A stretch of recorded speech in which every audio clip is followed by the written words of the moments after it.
बड़ी खबर आपको बताएं, समाजवादी पार्टी के पूर्व मंत्री आजम खान की जमानत का मामला है। आजम खान की अर्जी पर सुप्रीम कोर्ट अगले हफ्ते सुनवाई करने वाला है। आजम खान के खिलाफ 87 मामले दर्ज हैं। 2 मामलों में आजम खान को पहले जमानत मिल चुकी है और देखिए अहम सुनवाई होने वाली है। आजम की जमानत पर अगले हफ्ते सुप्रीम कोर्ट में सुनवाई है। 2 मामलों में पहले जमानत मिल चुकी है। सपा विधायक आजम खान के खिलाफ 87 मामले दर्ज है। अविनाश मेरे सहयोगी जुड़ चुके हैं। अविनाश, अगले हफ्ते का समय बताया जा रहा है जब आजम की जमानत पर सुप्रीम कोर्ट सुनवाई करेगा। क्या और जानकारी इस खबर पर?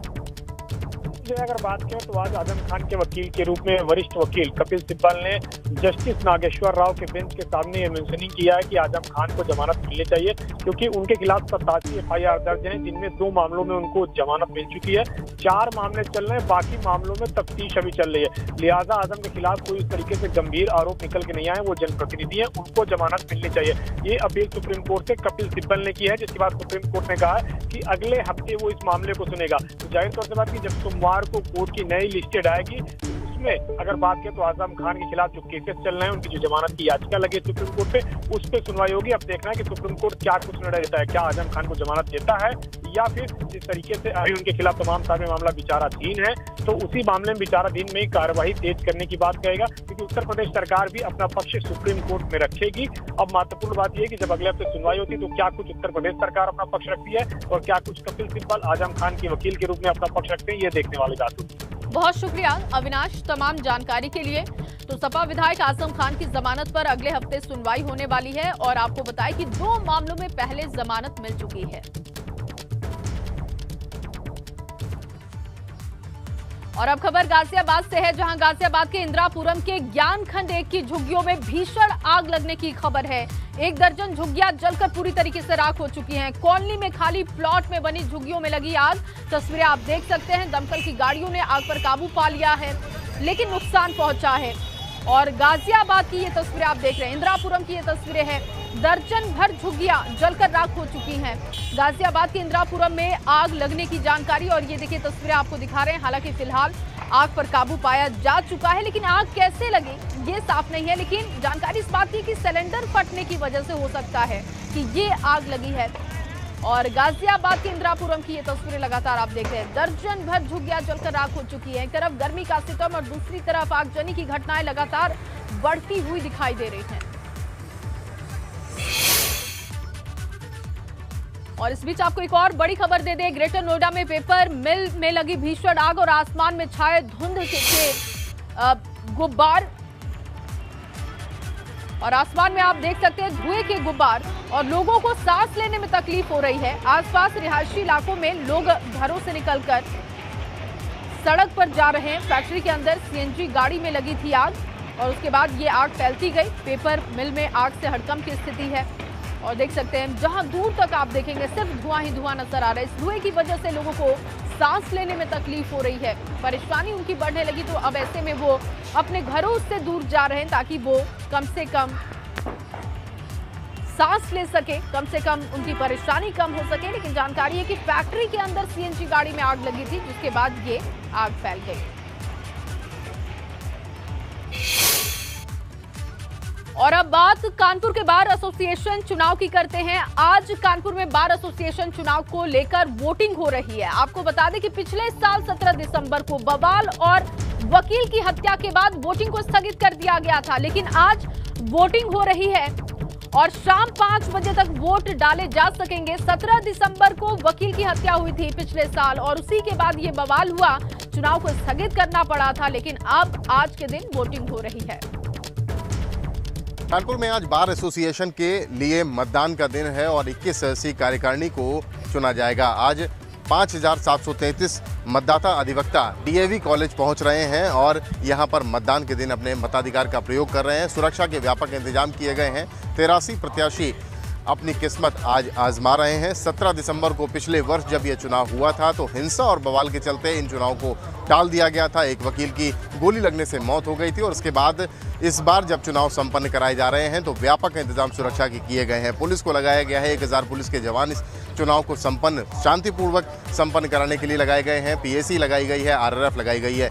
हम आपको दिखाएं कि एल्डर्स कमेटी के तमाम जो वकील हैं, जो मेंबर हैं, वो यहाँ पर हैं। पुलिस सुरक्षा काफ़ी ज़्यादा व्यापक इंतजाम है। जो मतदाता अधिवक्ता यहाँ पर पहुँच रहे हैं उनके पास QR कोड वाली पर्ची होनी चाहिए और दूसरा COP कार्ड होना चाहिए जो bar council of Uttar Pradesh के द्वारा उनको दिया गया है। DFMD गेट्स लगाए गए हैं, बाकायदा 14 बूथ बनाए गए हैं। जो ये 3 गेट हैं DFMD के, यहाँ से जो सीनियर वरिष्ठ वकील हैं वो वकील यहाँ से गुजरेंगे और अपने मताधिकार का प्रयोग करेंगे। और ये जो 3 अन्य गेट आपको दिख रहे हैं, यहाँ से जो बूथ नंबर 8 से 14 में अपना मतदान करने वकील जाएंगे उनको एंट्री दी जाएगी। 2 गेट हैं, दोनों गेटों से अलग अलग वकील अंदर जाएंगे और उसके अलावा एग्जिट गेट अलग है, एंट्रेंस गेट अलग है, एग्जिट गेट अलग बनाया गया है। सुरक्षा के व्यापक इंतजाम है। 80 CCTV कैमरे से चप्पे चप्पे पर नज़र रखी जा रही है ताकि कोई किसी तरीके के बवाल या हिंसा की जो आशंका भी हो उसको ध्वस्त कर दिया जाए। कुल मिलाकर सुरक्षा के व्यापक इंतजाम किए गए हैं। इस बार शांतिपूर्ण चुनाव संपन्न कराने के लिए पुलिस ने अपनी पूरी तैयारी की है और एल्डर्स कमेटी के सहयोग से इन चुनावों को शांतिपूर्वक संपन्न कराने की पूरी तैयारी की गई है। कानपुर से कैमरामैन पंकज निगम के साथ रतीश त्रिवेदी, ABP गंगा।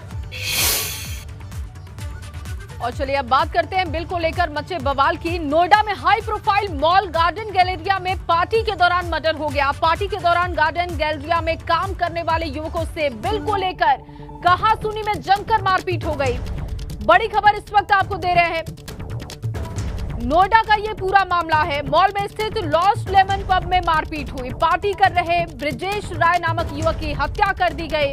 पुलिस ने 8 लोगों को मामले में गिरफ्तार किया है। देर रात का ये मामला बताया जा रहा है। बिल को लेकर कुछ बवाल हुआ और इसके बाद बात इतनी बढ़ गई कि एक व्यक्ति की जान ले ली गई। 8 लोगों को गिरफ्तार किया गया है जिनसे पूछताछ हो रही है। लॉस्ट लेमन का ये पूरा मामला बताया जा रहा है।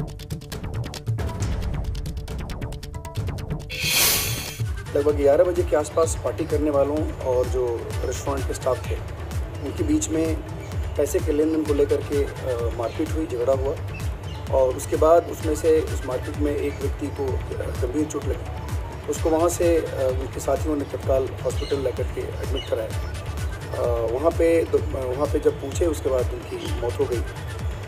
हम लोग को जानकारी मिली, हम लोगों ने इसमें तत्काल उसमें FIR पंजीकृत की है और पंजीकृत करने के बाद उसमें जो बाहर के जो जितने लोग हैं सबको हम लोगों ने हिरासत में ले लिया है। हमारे पास सारा CCTV फुटेज है जिसमें 8 लोग आइडेंटिफाई हुए हैं और सभी के खिलाफ उसमें वैधानिक कार्रवाई की जा रही है और इसमें जो भी फाइंडिंग्स हमारी होगी उसमें सख्त से सख्त कार्रवाई की जा रही है और उसके बाद अन्य वैधानिक कार्रवाई की जाएगी। मैं इस वक्त नोएडा के गार्डन गैलेरिया के बाहर खड़ा हुआ हूं और आपको तस्वीर दिखाना चाहूँगा। ये वही पब और रेस्टोरेंट है लॉस्ट लेमन, जहां पे कल देर रात घटना हुई, जिसमें अगर बात करें तो ब्रिजेश राय नाम के युवक को इतना पीटा गया कि उसकी मौत हो गई। अगर बात करें तो कल एक कंपनी की तरफ से कई सारे लोग यहाँ पे पार्टी करने के लिए आए थे। उसके बाद बिल को लेकर के विवाद हो गया, जिसमें अगर बात करें तो लॉस्ट लेमन के बाउंसर और स्टाफ ने मिल करके ब्रिजेश राय नाम के युवक को इतना पीटा कि उसको मौत हो गई। अगर उसको जब अस्पताल ले जाया गया तो डॉक्टरों ने मृत घोषित कर दिया। यहाँ पे पिटाई के दौरान उसकी अवस्था काफ़ी ज़्यादा खराब हो गई थी, हालात काफ़ी ज़्यादा खराब हो गए थे, जिसके बाद जब नज़दीकी अस्पताल में ले जाया गया तो उसे मृत घोषित कर दिया गया। चूँकि अगर बात करें तो ये गार्डन गैलेरिया नोएडा में जो स्थित है, यहाँ पे अंदर तमाम सारे बार, पब और रेस्टोरेंट है। उसी में से एक बार, पब, रेस्टोरेंट है लॉस्ट लेमन। यहीं पे कल पार्टी करने के लिए युवक ब्रिजेश राय आया था, जो कि बिहार के छपरा का रहने वाला था। और यहाँ पे बिल को लेकर के जब विवाद हुआ तो स्टाफ ने उसकी इतनी पिटाई की जिसके बाद उसकी मृत्यु हो गई। अगर बात करें तो नोएडा के सेक्टर 39 में ये रिपोर्ट दर्ज की गई है और कुल 8 लोगों को हिरासत में लिया गया है। लॉस्ट लेमन के तमाम सारे CCTV फुटेज को अपने कब्जे में लिया गया है और लॉस्ट लेमन के ही 8 कर्मचारियों को पुलिस ने हिरासत में लेकर के पूछताछ अभी कर रही है। चूंकि अगर बात करें तो अभी ब्रिजेश राय का पोस्टमार्टम होना बाकी है। पोस्टमार्टम रिपोर्ट आने के बाद फाइनल FIR दर्ज की जाएगी और उसके बाद जो आरोपी हैं उनके खिलाफ कार्रवाई की जाएगी। इसके अलावा जो जब्त सीसीटीवी हैं, जो जब्त सीसीटीवी फुटेज है उसकी भी छानबीन की जा रही है, उसमें भी शिनाख्त की जा रही है कि कौन कौन से लोग मारपीट में शामिल रहे हैं, उनको भी पहचान करके हिरासत में लिया जाएगा और उनके खिलाफ भी कार्रवाई की जाएगी। क्योंकि अगर बात करें तो ये लॉस्ट लेमन जिस तरीके से यहाँ पब रेस्टोरेंट है, यहाँ पे देर रात तक शराब परोसी जाती है और तमाम सारे लोग यहाँ पे पार्टी करने के लिए आते हैं। और उसी कड़ी में अगर बात करें तो कल ब्रिजेश राय नाम के युवक भी यहाँ पे आया हुआ था और बिल को लेकर के जब विवाद हुआ तो लॉस्ट लेमन के कर्मचारियों ने उसकी पिटाई की, जिसके बाद उसकी दुखद मृत्यु हो गई। नोएडा पुलिस ने एफआईआर दर्ज कर लिया है। अभी पोस्टमार्टम रिपोर्ट आनी बाकी है। जैसे ही पोस्टमार्टम रिपोर्ट आती है, कंप्लीट होता है पोस्टमार्टम प्रोसेस, उसके बाद और धाराएं बढ़ाई जाएगी और जो हिरासत में लिए गए लोग हैं उनके खिलाफ कार्रवाई करते हुए आगे उनको जेल भेजने का काम किया जाएगा। कैमरामैन विपिन के साथ अविनाश तिवारी, एबीपी गंगा, नोएडा। ब्रेक के बाद स्वागत है आप सभी का और बड़ी खबर का रुख करेंगे बुलंदशहर से। आपको बड़ी खबर दें, बुलंदशहर में पूर्व विधायक और कांग्रेस नेता से मांगी गई रंगदारी। अज्ञात कॉलर ने पूर्व विधायक गजेंद्र सिंह को वीडियो कॉल किया था। साइबर अपराधियों ने वीडियो का स्क्रीनशॉट भेजकर पूर्व विधायक से पैसे की डिमांड की और पीड़ित ने एसएसपी से अब न्याय की गुहार लगाई है। एसएसपी ने जांच के आदेश भी दे दिए हैं। अनूपशहर विधानसभा सीट से बसपा के विधायक रह चुके हैं गजेंद्र सिंह, जिनसे रंगदारी मांगी गई है। 2022 में गजेंद्र ने कांग्रेस के टिकट पर अनूपशहर से लड़ा था चुनाव और अब अज्ञात कॉलर से पूर्व विधायक से रंगदारी मांगी गई है। एसएसपी से उन्होंने शिकायत कर दी है, न्याय की गुहार लगाई है। अनुभव शर्मा इस वक्त मेरे सहयोगी जुड़ चुके हैं बुलंदशहर से। अनुभव, ये क्या मामला है और जिस कॉल से अब तक रंगदारी मांगी जा रही थी, क्या उसके बारे में कोई डिटेल जानकारी आई है सामने? जी बिल्कुल, देखिए ये मामला जो पूर्व विधायक हैं गजेंद्र सिंह उनका है। आपको बता दें कि इनके पास एक वीडियो कॉल आई थी, जिसके बाद उस जैसे इन्होंने वीडियो कॉल को ऑन किया उसके बाद जो साइबर के जो हैकर हैं उन्होंने एक पॉर्न वीडियो चलानी शुरू कर दी और उस वीडियो को बनाकर इनको भेजा। उसके बाद में इनसे रंगदारी मांगने लगे। आपको बता दें कि पूरे मामले में जो गजेंद्र सिंह विधायक है उन्होंने एसएसपी से शिकायत की है और साथ ही जो स्क्रीनशॉट हैं वो भी पुलिस को प्रोवाइड कराए गए हैं, क्योंकि मामला सेंसिटिव है, क्योंकि उनके बताया जा रहा है इज्जत से जुड़ा हुआ है, इसलिए वो कैमरे के सामने तो अभी कुछ नहीं बोल रहे। लेकिन जो पुलिस है उसमें शिकायत कर दी है। साथ ही जो एसएसपी हैं उन्होंने कार्रवाई के आदेश दे दिए हैं और विधायक की प्रार्थना पत्र पर जो मुकदमा दर्ज कर दिया और साइबर क्राइम सेल को दे दिया है और जल्द ही जो साइबर अपराधी हैं उन्हें गिरफ्तार करने की बात कर रही है पुलिस। जी, और अनुभव, जिन लोगों ने कॉल किया था, क्या किसी पर शक है गजेंद्र सिंह को? क्या कोई जानकारी उन्होंने पुलिस को दी है इस मसले पर?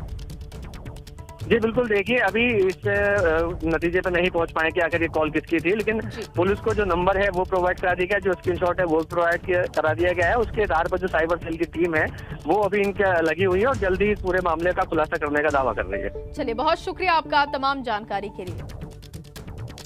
तो बुलंदशहर में पूर्व विधायक और कांग्रेस नेता से रंगदारी मांगी गई है। अज्ञात कॉलर ने पूर्व विधायक गजेंद्र सिंह से रंगदारी मांगी है। हालांकि एसएसपी की संज्ञान में ये पूरा मामला है और न्याय की गुहार पूर्व विधायक ने लगाई है। और अब खबर फतेहपुर से है, जहां फतेहपुर जिले में शराब माफियाओं के आलीशान मकान को जिला प्रशासन ने बुलडोजर चलवाकर ध्वस्त किया। इस कार्रवाई से जिले में अवैध जमीनों पर कब्जा कर आलीशान मकान बनवाने वालों में हड़कंप की स्थिति है।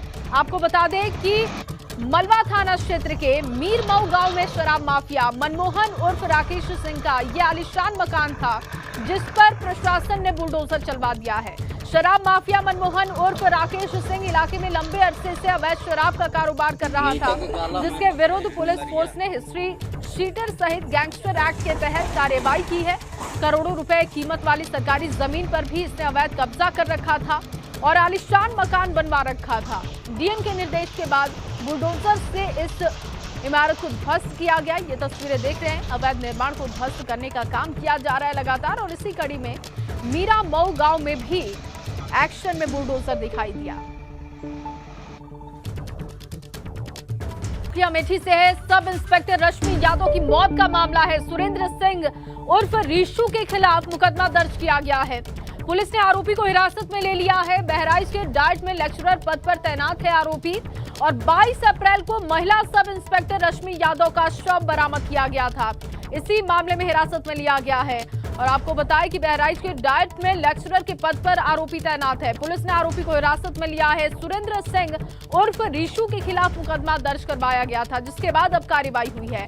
22 अप्रैल का ये पूरा मामला है। महिला सब इंस्पेक्टर रश्मि यादव का शव बरामद किया गया था और पुलिस ने इस मामले में एक व्यक्ति की गिरफ्तारी की है, जो कि बहराइच के डाइट में लेक्चरर पद पर तैनात है, जिसका नाम सुरेंद्र सिंह है और इसके खिलाफ मुकदमा दर्ज किया गया था।